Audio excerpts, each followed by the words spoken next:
Hi, I'm Ross Patterson. This is my wife, Christine. Hi. We're just going to give a brief introduction. Thanks for coming. Tony served as a missionary with OMF, Overseas Missionary Fellowship, in East Malaysia from 1975 to 1983. And then later, I think born out of that experience, headed up EQUIP, which is mission training based in England at Bawtry Hall. And he and his team pioneered re-entry seminars for returning missionaries, holidays for TCKs, and so on. In other words, he was at the forefront of what is a comparatively new science of actual member care for missionaries. As a 52-year missionary, that didn't exist when I kicked off. But folk like Tony have made it happen or begin to happen. For a number of years, he was Pastoral Carer for Missionary Aviation Fellowship, visiting their teams in Africa on a regular basis. In our work, we know what a huge gift that is when pastoral people go in, Barnabas go in and care for the folk on the field. He's led retreats to refresh mission personnel. He has a God-given passion to help those in Christian service sustain themselves for the long haul of mission. He's an author, retreat leader, mentor, and friend. He's written Working from a Place of Rest and Rhythms of Grace. Now, just a note to say that the last year or so has been pretty hard for Tony. His wife, Evelyn, passed away through quite a difficult, I think, illness. And at the same time, Tony himself got COVID-19. And it wasn't just one of these can't taste everything, but everything is the same. He was, I think, over a 12-day period in hospital. So it was a serious battle. But what I really want to say is Tony's a long time friend. And it's good to connect with him again. Tony is the kind of guy that you want to cuddle. he's that kind of guy. So I'm going to hand over to Christine to say a few things, and then it's Tony time. Okay, just briefly, Ross mentioned that Tony's an author. He wrote Working from a Place of Rest, and I really want to recommend that because that really impacted my life in this whole regard, and also helped me when I was preparing material for my Crossing Culture 101. That's a course that you can find on FieldPartner.org, and you'll find all the links somewhere in the chat or elsewhere. And I also want to recommend his Facebook page. Do follow him. I started following him around the time that Ross just described, when Evelyn was in hospice, and he was actually catching COVID and then going into intensive care and all the awful time he had then. But he was just so exemplary in the way that he walked that out. And I mean, in our stage of life, you want to have people going before you, showing you that even as you go through the valley of the shadow, you know that God is with you. And so I want to thank Tony for that. And I know that we're going to be all really blessed. So do follow Tony, do follow us on Facebook too. And anyway, I'm going to hand over to Tony, and I know we're in for a treat. Thanks, Tony, very much. Good morning, everybody. Well, it's good morning where I am in Yorkshire in the north of England. It's a great joy to be able to partner with Ross and Christine, who I've known for many years, and who were a great help and encouragement to Evelyn and I when we returned from working overseas and were finding our feet again here in the UK in pastoral ministry. So this is a great joy for me to partner with them and to share in today's seminar. We're going to look at this topic of self-care for busy people. I'm going to use a set of slides, and they will be available to you afterwards. So you don't need to be scribbling down notes unless you really like scribbling down notes. You can actually watch and see what we have to say. The first question I want to ask this morning is this: is self-care actually valid? And it is a real question because some people, when you talk about self-care, they feel slightly uneasy, in fact, maybe a lot uneasy, because their understanding of Christian ministry and service is that you should give and not to count the cost. that your life should be focused upon other people and you should not think about yourself and your own needs, which sounds very spiritual. And of course, there is some truth in it. We're not to be lazy. We're not to be selfish. And in fact, a sign of spiritual maturity is that I can put the needs of others before my own needs. But if that becomes a way of life in the sense that I'm always thinking about other people and never thinking about myself, that becomes actually very dangerous. And what I'm concerned about is that we're able to sustain ourselves in ministry over the long haul for a lifetime. When I was a young man, I was committed to God and to serving him. And along with some of my friends, we started preaching and so on, and teaching. And we used to have a little slogan, you know, I want to burn out for God, not rust out, which sounds very noble when you're a young person. But if you've ever seen somebody struggling with burnout, it's not a good place to be. And it's not a healthy approach to life at all. So I want to really establish, first of all, that self-care, looking after yourself, is a valid thing. Because if you don't look after yourself, you won't be able to look after other people. So if we can go back to the slides, Adam. So my first answer to is self-care valid is this. It is to do with the character of God. God is not a slave driver. He isn't a Pharaoh who asks us to make bricks without giving us straw. In fact, it's the very opposite of that. In Exodus chapter 3, when God sees the misery of his people in slavery in Egypt, it says that God sees, he hears their cry, he is concerned for them, and he comes down to help and to relieve their distress. That's the very nature of God. Isaiah 40 talks about God who is the good shepherd, who tends his flock, who gathers them in his arms, who carries them close to his heart, and who leads them. This is the very character of God, the God whom we serve. So he's not going to drive us into the ground.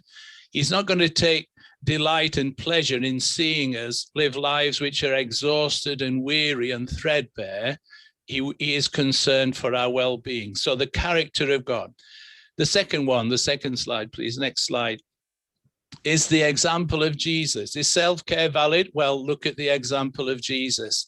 I love John chapter 4, verse 6, which is the heart of that book that has been mentioned, working from a place of rest. Because there we see Jesus sitting down by the well and having a rest. That's what he's doing when the Samaritan woman comes. And everything that happens in that story, her conversion and the revival that breaks out in that Samaritan village of Sychar, it happens because Jesus was doing nothing. He was having a rest. He was sitting, taking some time out. And that's why I speak about working from a place of rest, because we don't have to make things happen. We simply respond to what God is doing. We're not working for God, but we are working with God. You'll see that the pattern in the Gospels, Mark chapter 1, Jesus chose to be alone. Sometimes he would leave the crowds and just go to be by himself, to have solitude, to recover his inner poise, as it were. That's the pattern that he trained his disciples in. He said, come apart with me and rest, because they were rushing around, like we say in English, like headless chickens. They didn't even have time to eat. That's not the lifestyle that Jesus wants for his disciples. He said, come apart with me and get some rest. I delight to see the way that Jesus made friends with Mary and Martha and Lazarus in that home in Bethany. That became a place of refuge for him, a safe place where he could withdraw from all the pressures and demands he found himself under.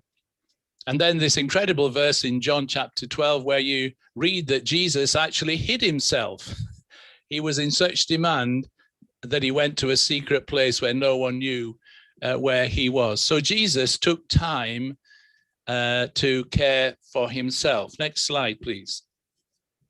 And here are some wonderful words that Jesus spoke. Matthew chapter 11, And in the Message version, it is just such a beautiful expression of the invitation that he gives to us. It says this: are you tired, worn out, burned out on religion? Well, come to me, get away with me, and you'll recover your life. I'll show you how to take a real rest. Walk with me and work with me. Watch how I do it. Learn the unforced rhythms of grace. I won't lay anything heavy or ill-fitting on you. Keep company with me and you'll learn to live freely and lightly. When I first came across that paraphrase from Eugene Peterson, my life was packed full of activities and I was weary and I was worn and just a little bit sad. And when I read these words, especially that last part where it says you learn to live freely and lightly, something inside me said, God, that's the way that I want to live. And it set me on a journey of discovering those unforced rhythms of grace, what it means to work with God, not just for God, in partnership with him, responding to his initiative. Are you tired? It says, yes, I was constantly tired. Are you worn out? Yes, I was very weary. Burned out on religion? Almost. But here I found the answer in the example and the teaching of Jesus. Next slide, please. So is self-care valid? Well, just look at scripture as a whole. Psalm 23, that wonderful psalm, which says this: he restores my soul. He makes me to lie down in the green pastures and by those still waters. And the soul needs time to be restored. When you're in ministry, you're giving out all the time, but you need time to receive. And the Good Shepherd leads us in such a way that our souls can be restored. We can be refreshed, we can be renewed. And that's how we sustain ourselves in the long haul of ministry. Proverbs says, guard your heart, look after your inner being. Philemon talks about those who refresh the hearts of the saints. And Paul benefited from such people who welcomed him into their home and who gave him that kind of refreshment that they need. 1 Corinthians talks about three men, and those three men are named, whose ministry seems to have been to serve others and to refresh them. And that ministry was going on even in the New Testament church. Next slide, please. Romans chapter 16, we read about a man called Gaius and his ministry of hospitality. Hospitality is giving space to other people. And how blessed we are that there are people who open up their homes and who establish centers, retreat places, places where you can go to be refreshed and renewed, because it's essential in ministry. And it's right there in the scripture, in that New Testament church that was so full of activity, expanding left, right, and center, and yet establishing places where people could be refreshed. I love the fact that Paul, when he was in prison, writes and says, send Mark to me and tell him to bring some blankets and some books and something to write on. He was cold. He wanted blankets. None of this kind of macho spirituality, which says, I don't need a blanket. I'm strong and I can survive the cold.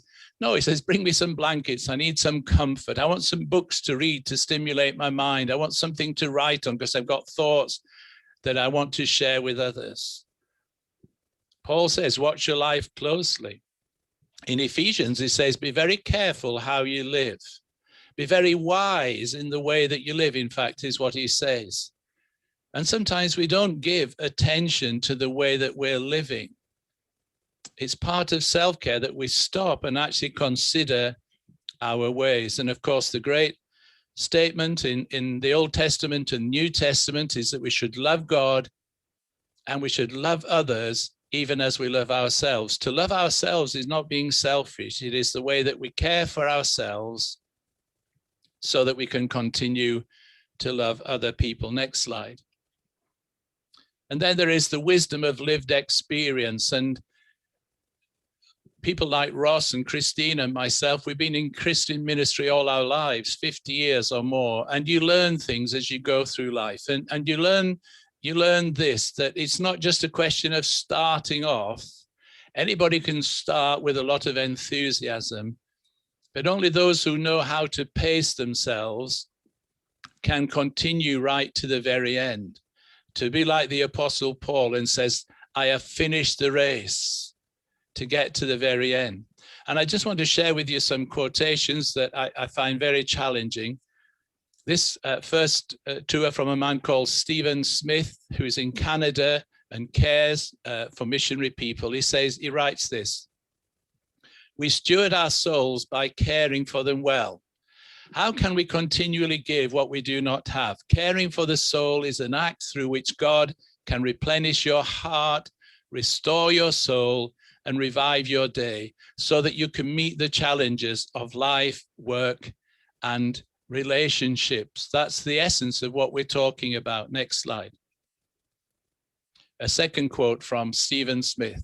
He says this: we forfeit our souls every single time we choose to drain ourselves and to not replenish ourselves, to run on empty rather than stopping and intentionally doing the things that will bring us life, burn out rather than live meaningful, significant, and impactful lives that are enjoyable and life-giving to others. You see, you forfeit your soul is what he's saying. You do damage to yourself when you try to run on empty, when you stop doing the things that give life to you, when you allow yourself to burn out. Next slide, please. The wisdom of lived experience. And here's something from a man called Thomas Merton, a monastic, but who had great insight actually into how to care for yourself. He says this: to allow oneself to be carried away by a multitude of conflicting concerns, to surrender to too many demands, to commit oneself to too many projects, to want to help everyone, is to succumb to violence. This is a violence against the self. It's against your soul. It's against your heart. Sometimes people self-harm, don't they? They cut themselves with razors or sharp implements to deaden the pain. But kind of doing too much, having too many demands, committing yourself to too many projects, actually is a form of violence against yourself. It will damage your soul in the long term. And we need to take note of the way that we're living and whether we're actually being over-committed, doing more than God has asked us to do.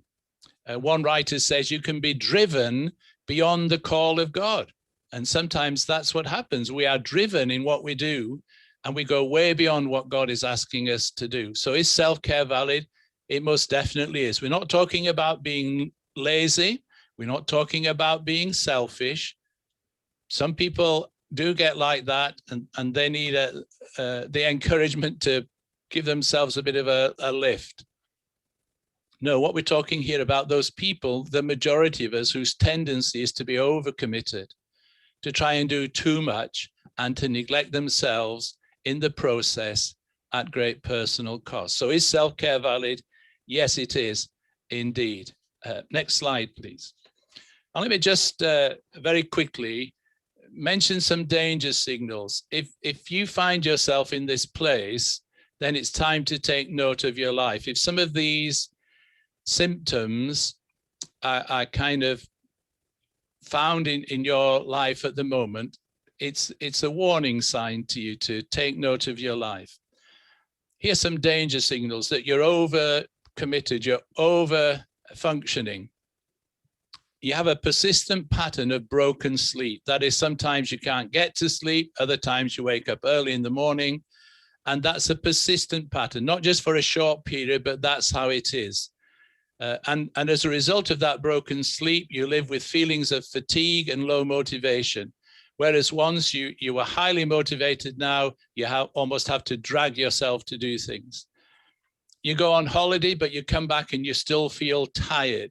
You have not been refreshed because your resources are so low, even a holiday doesn't make a difference. You tend to be operating on a short fuse. That is, you're very irritable, especially towards your loved ones at home. Before other people, publicly, you may keep up an appearance, but at home, you know how irritable you really are. Next slide, please. You feel overwhelmed and you feel ready to quit. Even perhaps today, that's how you feel. You feel ready to quit. You have a procession of minor illnesses because your body tells you when things are not right. Somebody said to me yesterday, your body is smarter than your mind. And if you know your body and understand your body, if you're persistently getting sick, you need to look at the way that you're living life as well.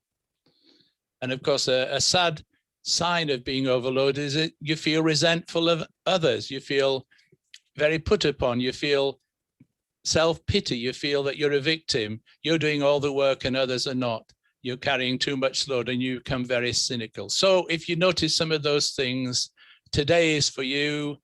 And it's a warning sign that you need to make some adjustments. Well, let's look at some of those adjustments. Let's have the next slide, please. Yeah. Just answering this question, well, how are you doing? How are you doing?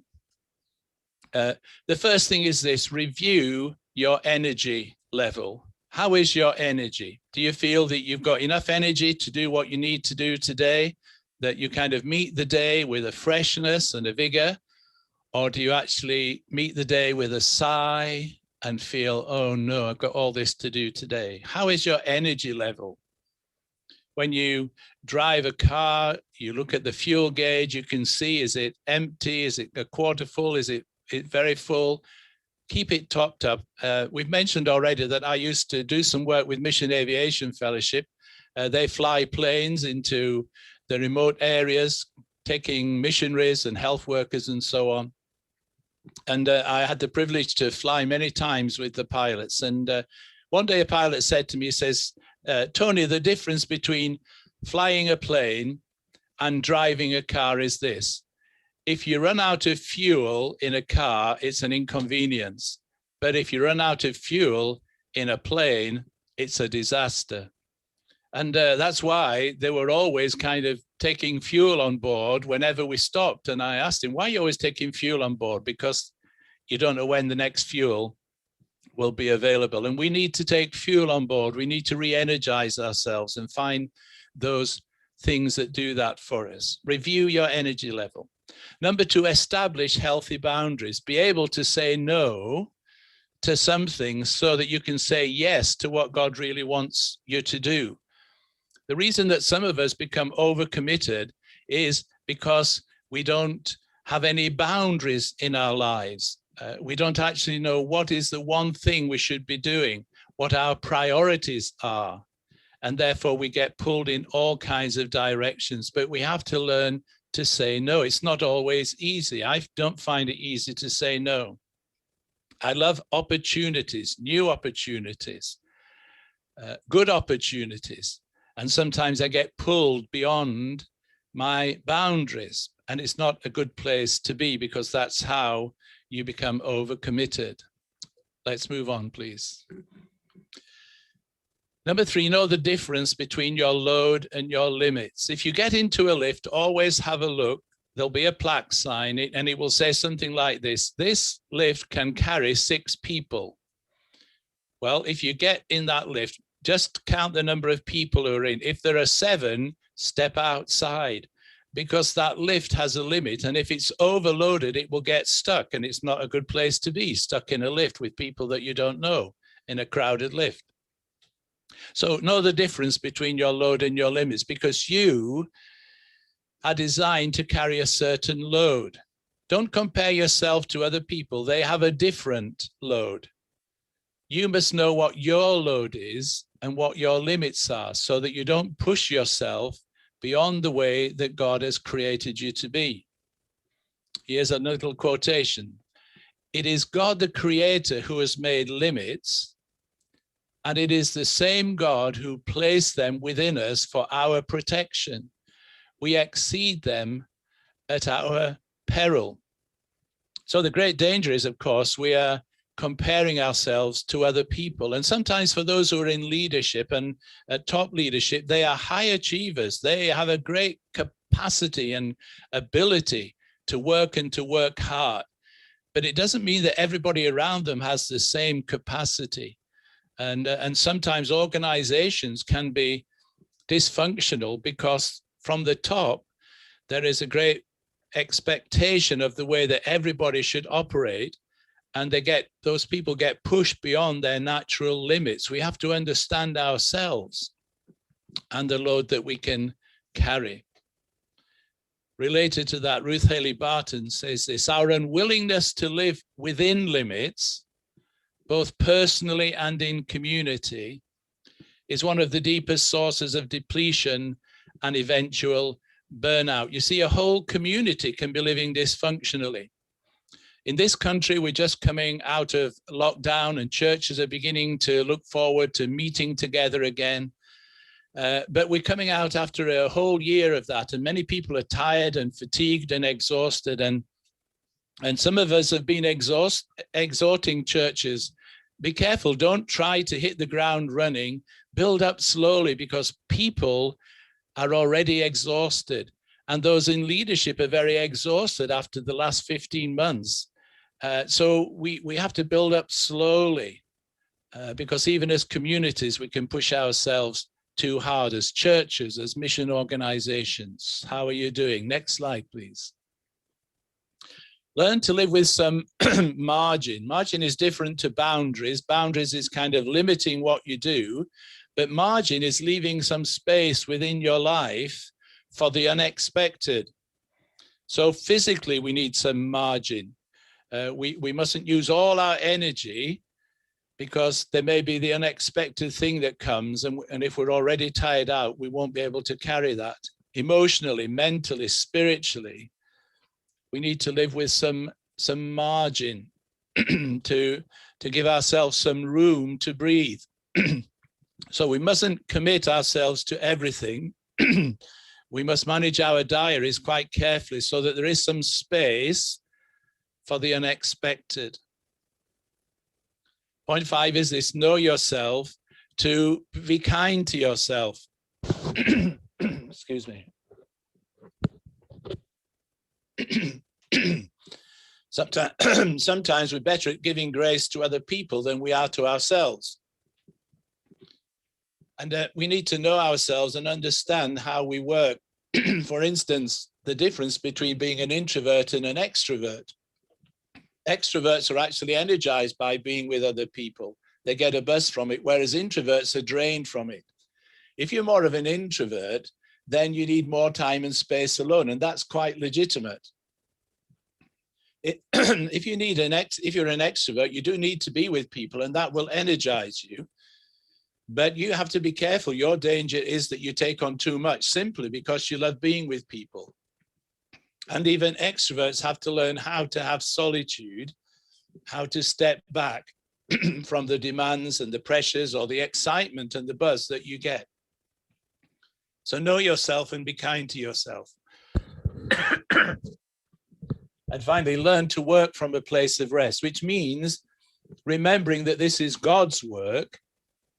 He is the one who is working, and he invites us to join in with him. He is the initiator. We are the responders. We don't have to make everything happen. The burden is not upon our shoulders. It is his work, not mine. So you can actually learn to work from a place of rest. So how are you doing? Next slide, please.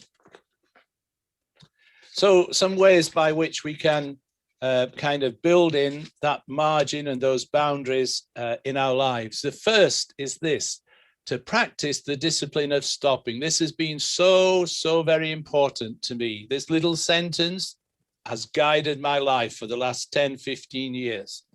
And I commend it to you, the discipline of stopping.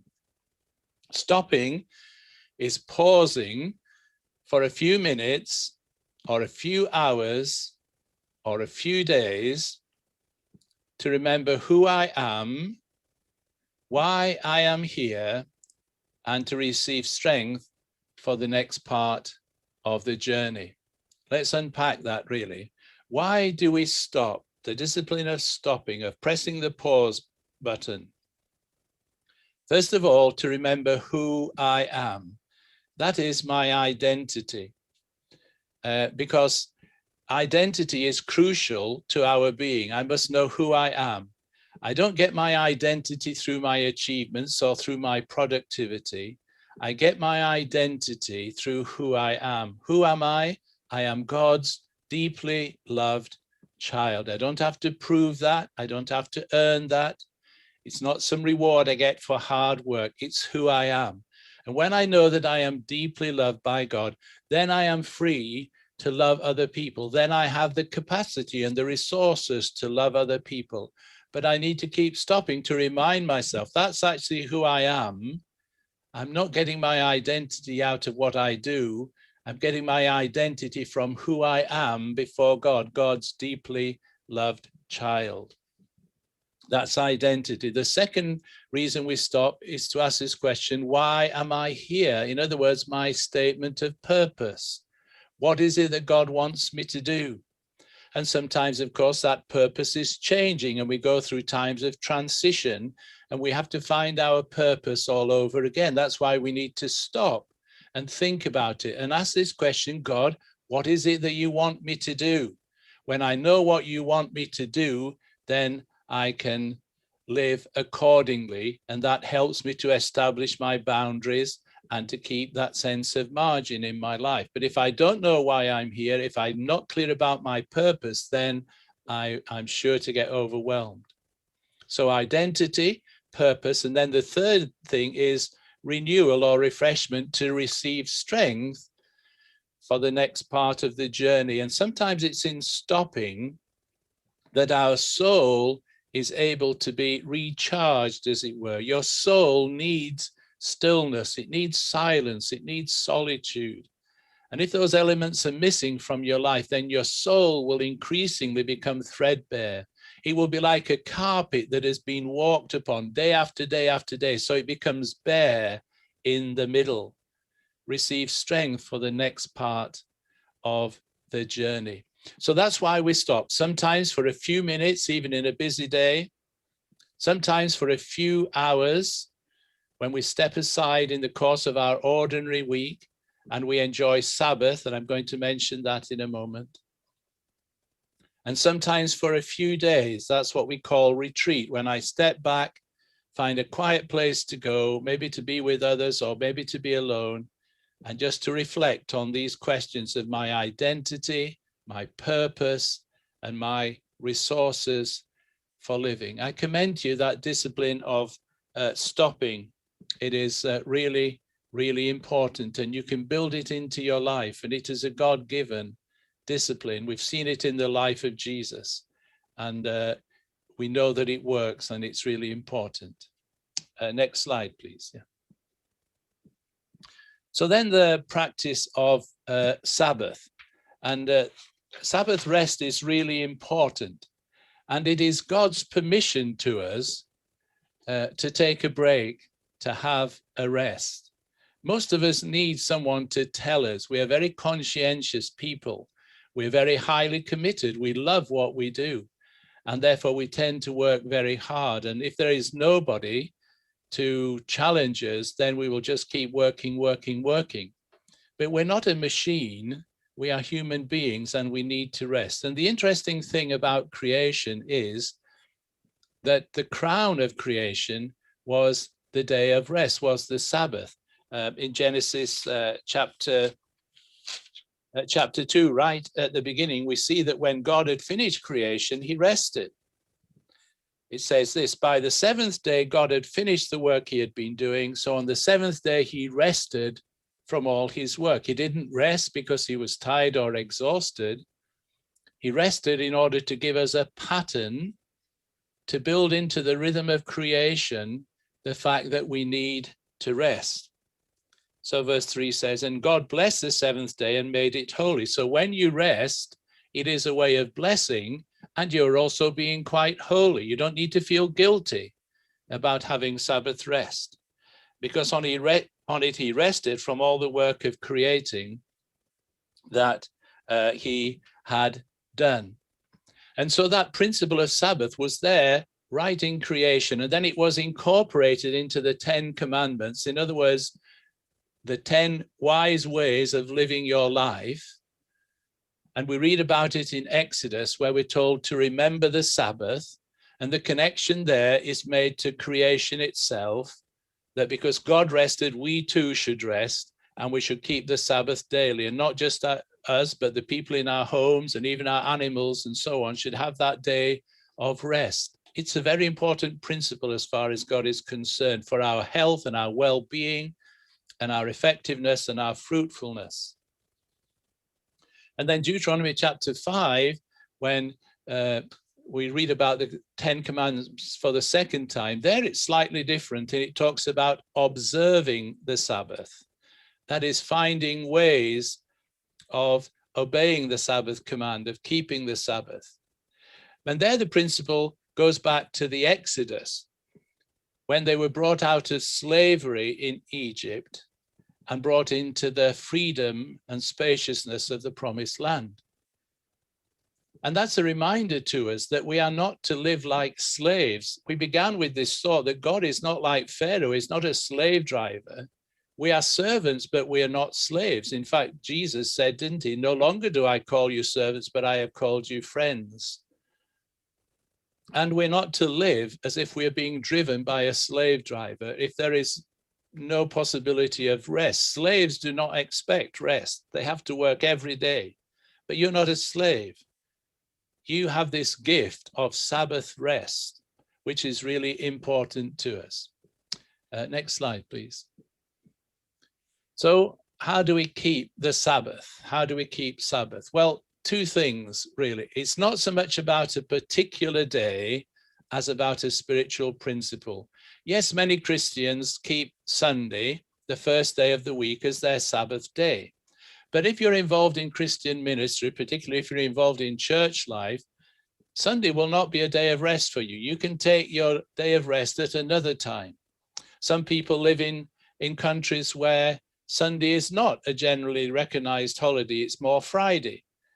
Well, you can have your Sabbath on Friday. It doesn't matter which day, it's a principle, it's a spiritual principle. And the principle is this, that out of every week, you should have one day as a day of rest. And that should be the first day, as it were, of your week, and you should work out of that place of rest.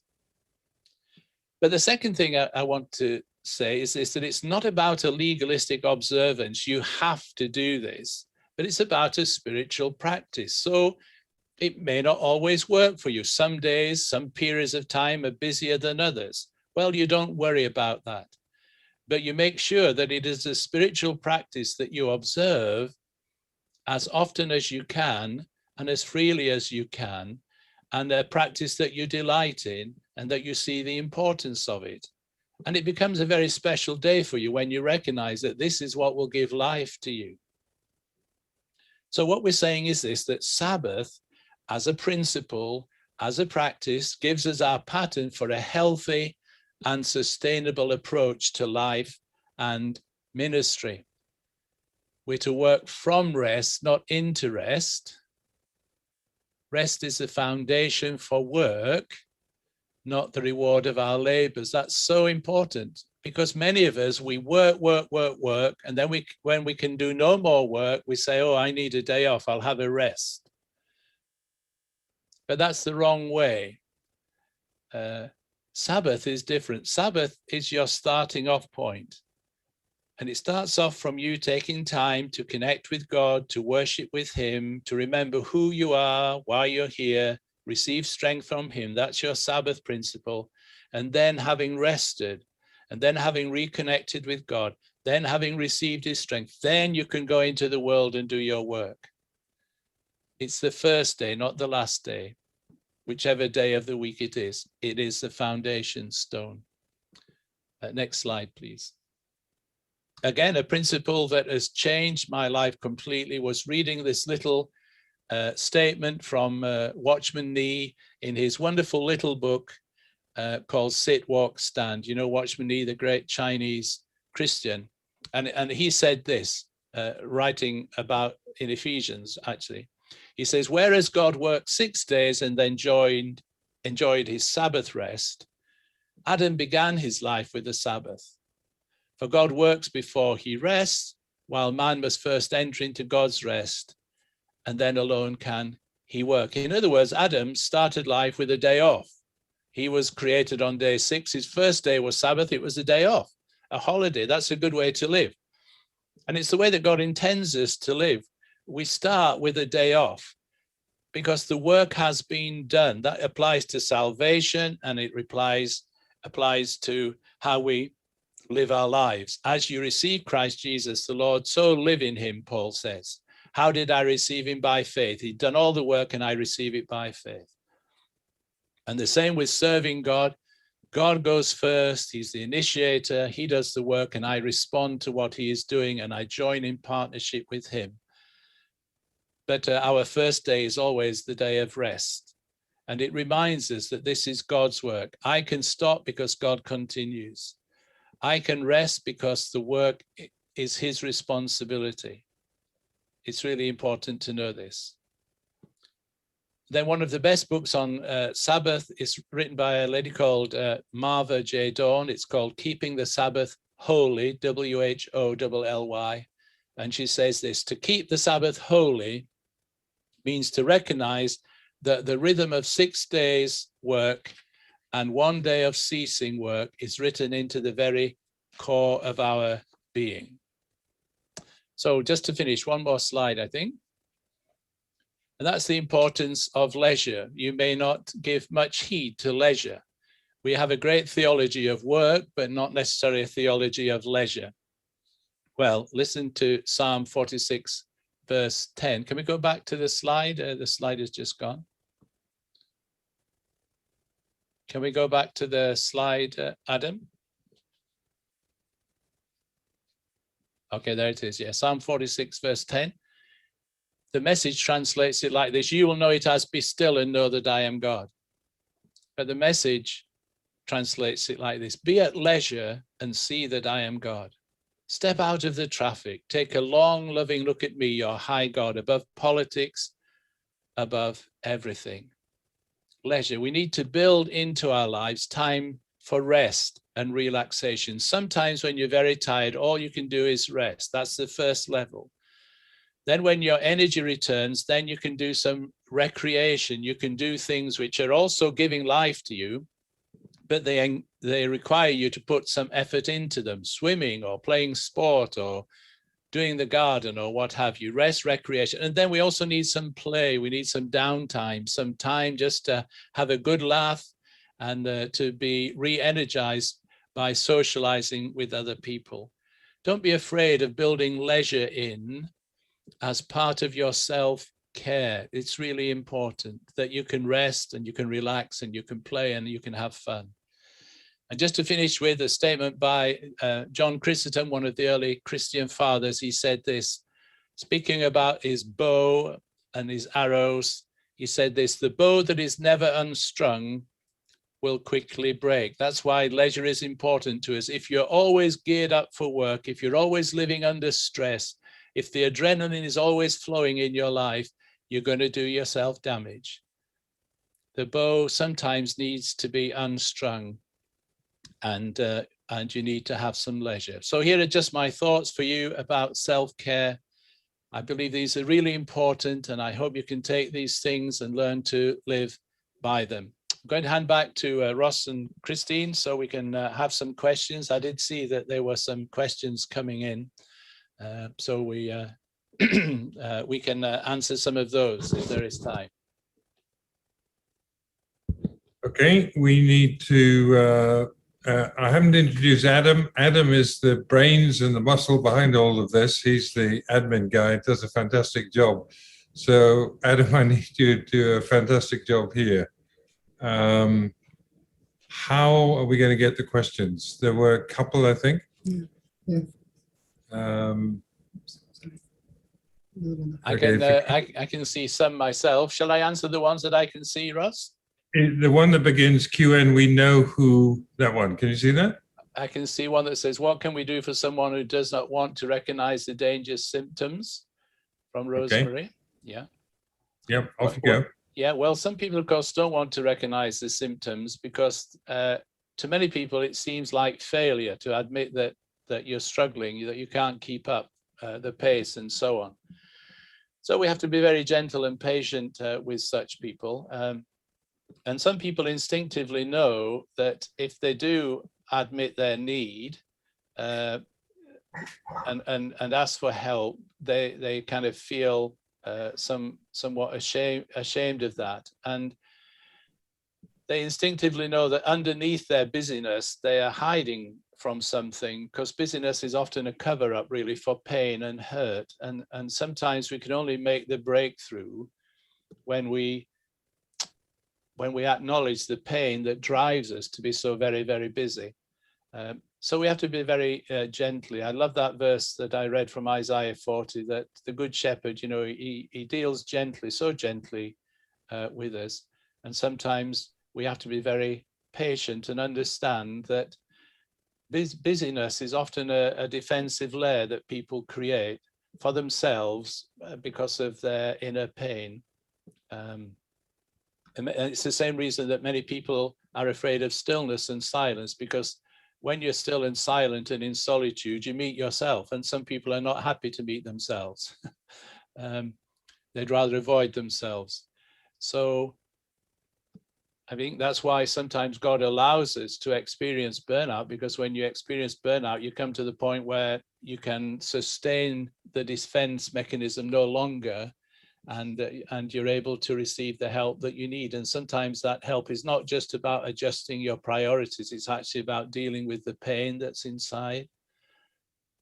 So be aware of that when somebody is resistant to the offer of help, it is because it's because that they have some pain inside them, and there will be a right time for that pain to surface and to be dealt with. So you can't force this upon people. All you can do is set an example, model it to them, create an ethos, a climate where we are not driven and we don't expect people to work beyond their limits.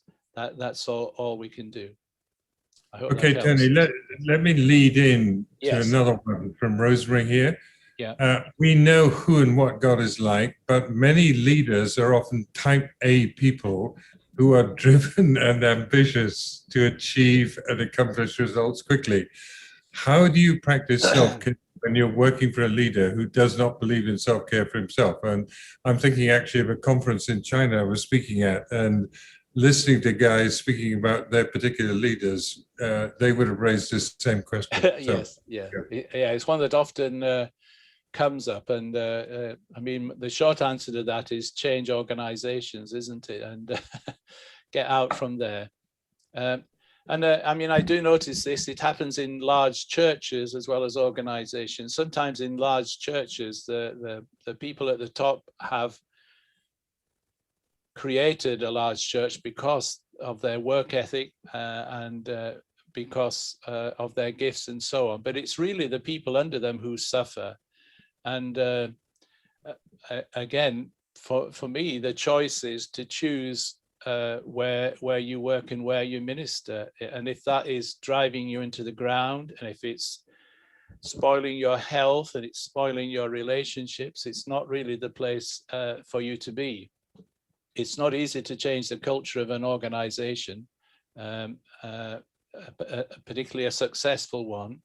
And organizations like that are often very driven, and their purpose statements are very big and strong.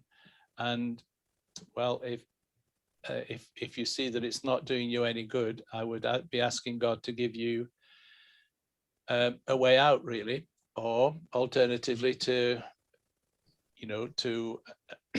ask and find help even within the organization to raise the question. But sometimes it's not a very it's not welcomed. Such questioning is not welcomed. I remember talking with a lady in a very large church who said, she couldn't keep it up any longer. And so I said to her, well, go and talk to your senior leader. And she went, and she said, I'm just kind of stressed out. And his answer was, well, we're all stressed. You just have to do it.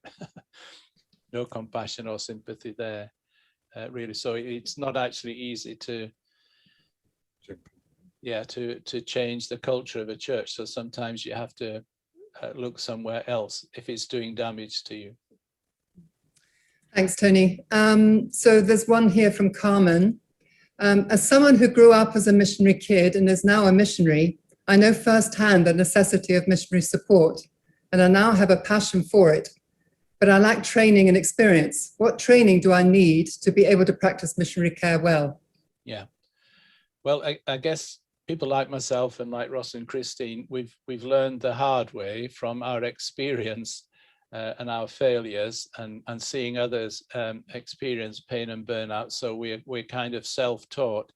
But nowadays, in the last 10, 15 years or so, there are lots of really good courses available where you can learn about member care or self-care.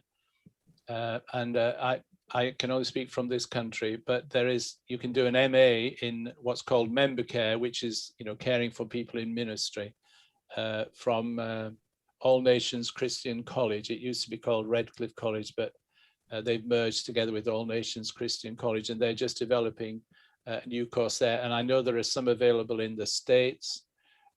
So there are courses that you can do, and some you can do online, I think. But there is a lot of courses available out there. I mean, people like, I can see Belinda's here as well. Belinda might be able to put something in the message, or maybe can you speak, Belinda, for a minute? Can you put your mic on? You will know from Southeast Asia better than I can. Yeah. Harry Hoffman, Global Member Care Network, has developed an online course called CARE, and into the second year. So that's one. Of course, the Asian Network has some conferences, but now with COVID, it's not possible. But there are also books available. Larry Gardner is a good one, and I know what's her name from Indonesia, Hannah. Honey. Honey. Because actually on the call here. Yes. So there are resources out there. Yes. So we tap from all over, and the benefit of COVID is that we can come online. So we it's a lifelong learning, and I myself have embarked on the MA through Redcliffe. So it's ongoing, and so there are many resources out there. Books are great help too, and then being together with other caregivers is a way to learn too. Yeah, great answer, Belinda. Better than my answer. Thank you. I knew it would be. Okay, another question from Rachel.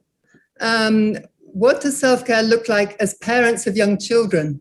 Any advice to those that are in ministry with little people?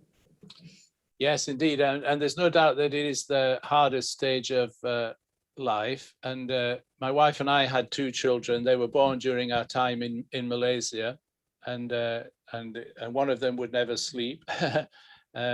And it was really, that was really a very, very difficult time. And you have to recognize that that is a period of your life, and that you have to cut down what you can do and accept those limitations. You can't do everything, and sometimes the most important thing is to focus on your children.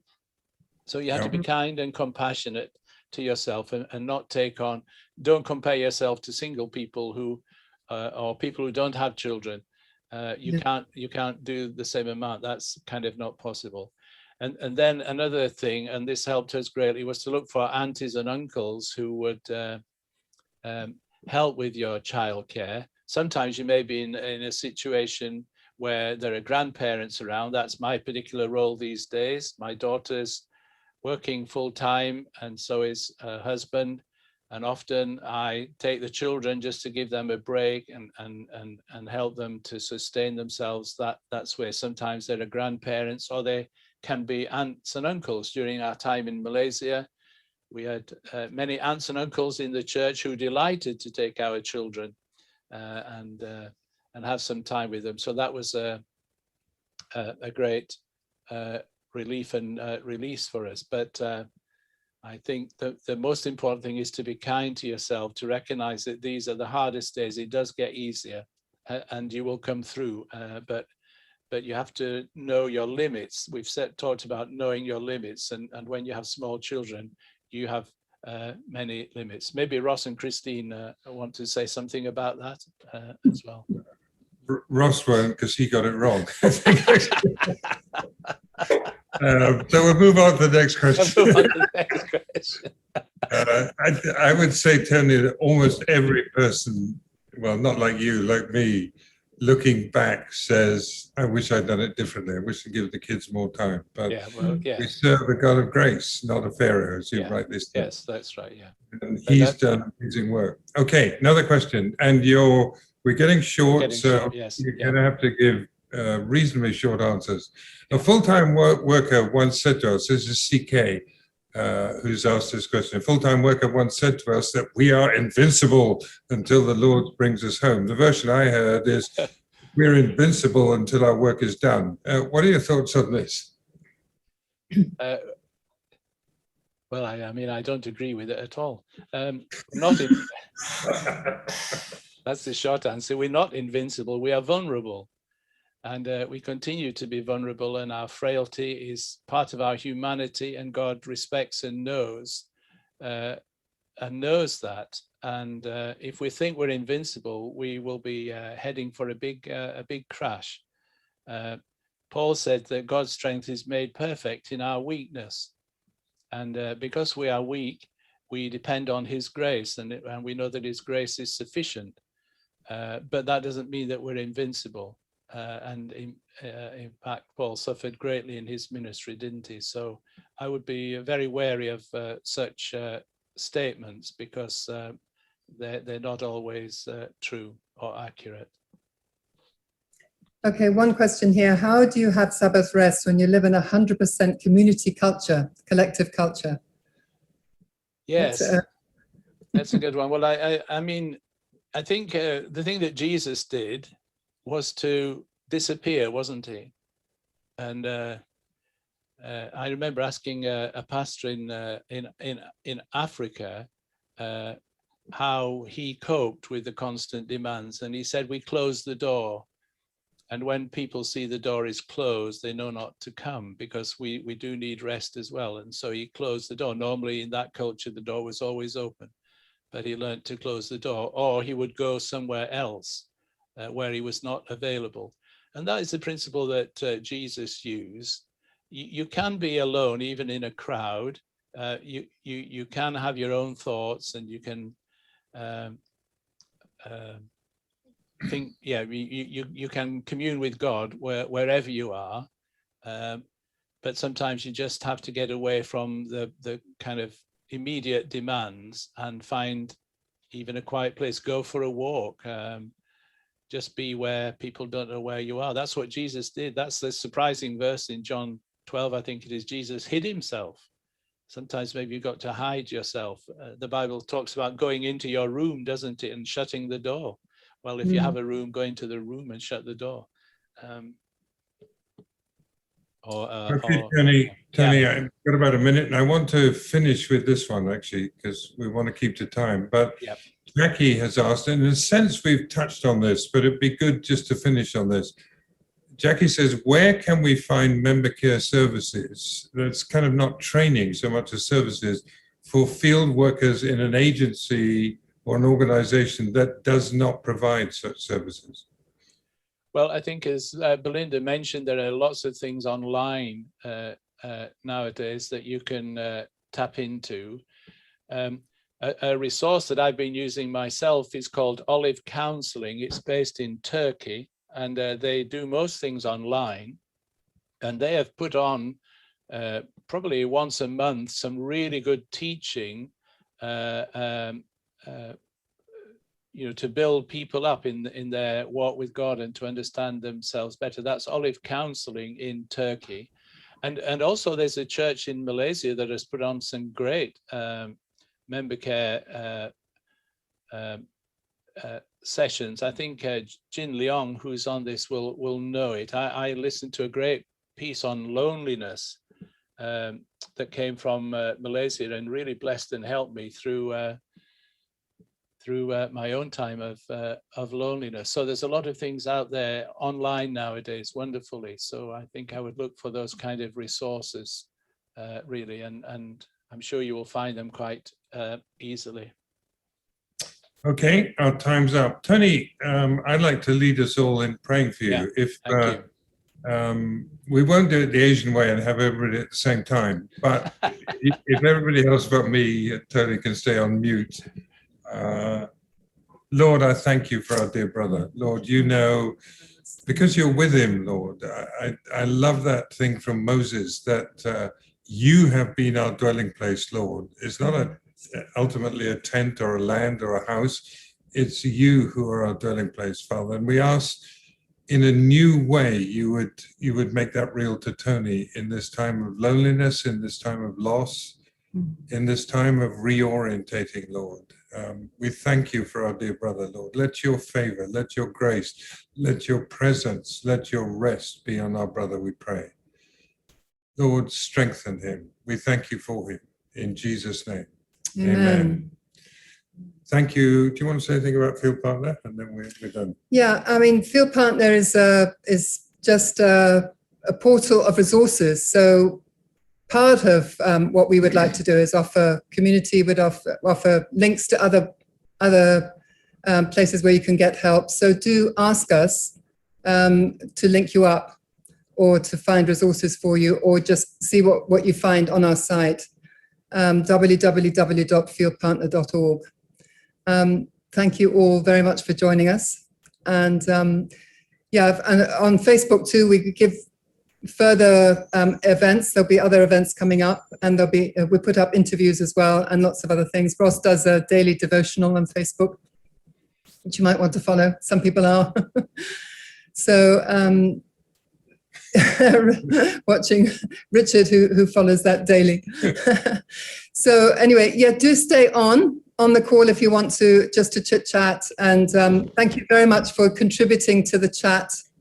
Thank you all of you for attending this call, and thank you very much, Tony. Yeah, and if you send us personal messages and we didn't answer them, forgive us. But I didn't want to get caught by Tony not paying attention. So thank you, Adam, in the background. Yes, amen. Who's behind the FieldPartner thing there. Thank you all. We're going to close formally, but you're perfectly welcome to stay online. And if you've seen a friend or someone you'd like to know and they're around, or even Tony, feel free to talk to them. So we'll close it now. Thank you so much.